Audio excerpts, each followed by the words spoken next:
को आपने देखा, दरअसल वो एक हॉलीवुड मूवी का सीन है जिसका नाम है वाटरलू, जिसे एक्ट कर रहे हैं रोड स्टाइजर और Christopher Plummer. Rod Steiger Napoleon Bonaparte के किरदार में है और क्रिस्टोफर प्लमर आर्थर ब्लेजली का। ये वही आर्थर ब्लेजली है दोस्तों, जिन्होंने महान युद्धक कहे जाने वाले नेपोलियन बोनापार्ट को वाटरलू की लड़ाई में धूल चटा दिया था, जिसे इतिहास में ड्यूक ऑफ वेलिंगटन के नाम से जाना जाता है।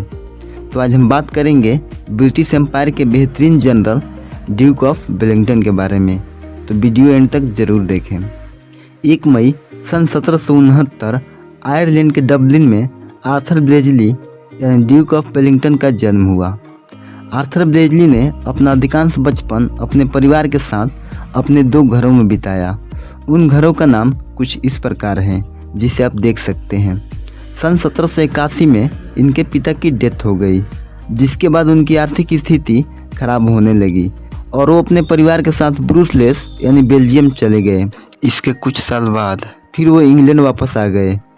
उस समय आर्थर ब्लेजली 17 साल के हो चुके थे, मगर वो उतना होनहार नहीं थे, जिसे देखते हुए उनकी माँ ने एक बार कहा था, मुझे नहीं लगता कि मेरा बेटा इस दुनिया में ऐसा कुछ करेगा जिससे उसकी नाम हो।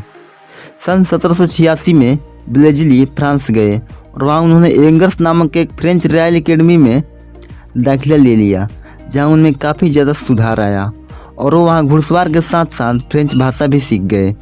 इसी वर्ष वो अपनी माँ के पास इंग्लैंड आ गए, जिन्हें देखकर उनकी माँ आश्चर्यचकित हो गई, क्योंकि ऐसा लगता था मानो आर्थर ब्लेजली एक जिम्मेदार इंसान बन चुके हैं।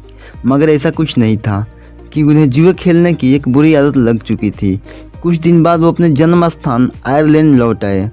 उस समय भी इनकी आर्थिक स्थिति कुछ ठीक नहीं थी, क्योंकि जुआ के अलावा इनके पास कोई काम भी नहीं था। ब्लेजली के मां के कहने पर इनके बड़े भाई रिचर्ड ने अपने दोस्त ड्यूक ऑफ रटलैंड की मदद से उन्हें 7 मार्च सन 1787 को आयरिश पैदल सेना में राजपत्रित पद पर लगवा दिया, क्योंकि ड्यूक ऑफ रटलैंड आयरिश पैदल सेना के लेफ्टिनेंट थे। 23 जनवरी सन 1788 में आयरिश सेना के 41वें रेजिमेंट में उन्हें स्थानांतरित कर दिया गया। इनके जिम्मेदारियों के प्रति काम को देखते हुए इनका प्रमोशन होता रहा। इसी बीच इन्हें राजनीति में रुचि बढ़ने लगी। आयरिश पैट्रियार्क पार्टी के सांसद हेनरी ग्रेटर के खिलाफ इन्होंने अपना स्पीच दिया, जिसे सुन जनता काफ़ी ज़्यादा प्रभावित हुई, क्योंकि हेनरी ग्रेटर एक भ्रष्टाचार इंसान था।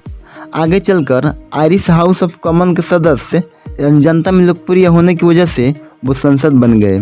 अगले 2 वर्षों तक आयरिश संसद में वो सरकार के साथ काम करते रहे।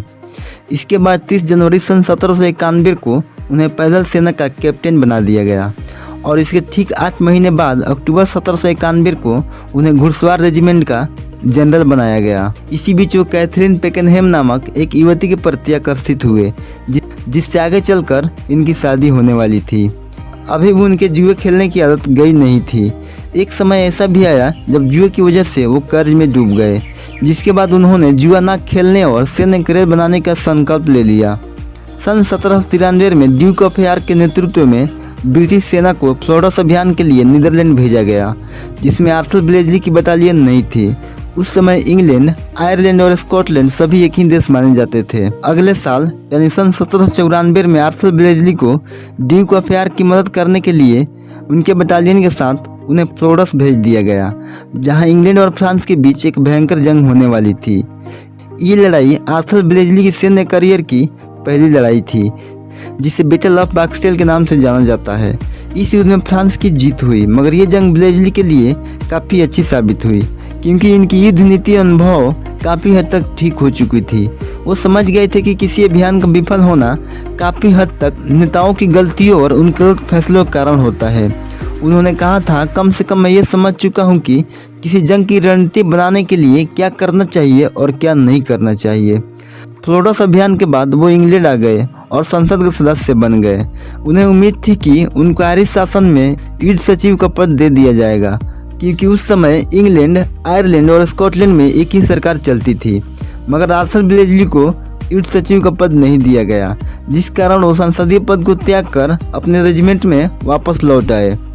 उस समय अमेरिका इंग्लैंड की एक कॉलोनी थी जहाँ के हालात कुछ ठीक नहीं थे, क्योंकि वहाँ की आम जनता विद्रोही हो चुकी थी और उस विद्रोह को दबाने के लिए वहाँ इंग्लिश सेना की सख्त जरूरत थी। और उस जरूरत को पूरा करने के लिए आर्थर ब्लेजली को जाने का ऑर्डर मिल गया, मगर समुद्री तूफान के कारण वो जा नहीं पाए।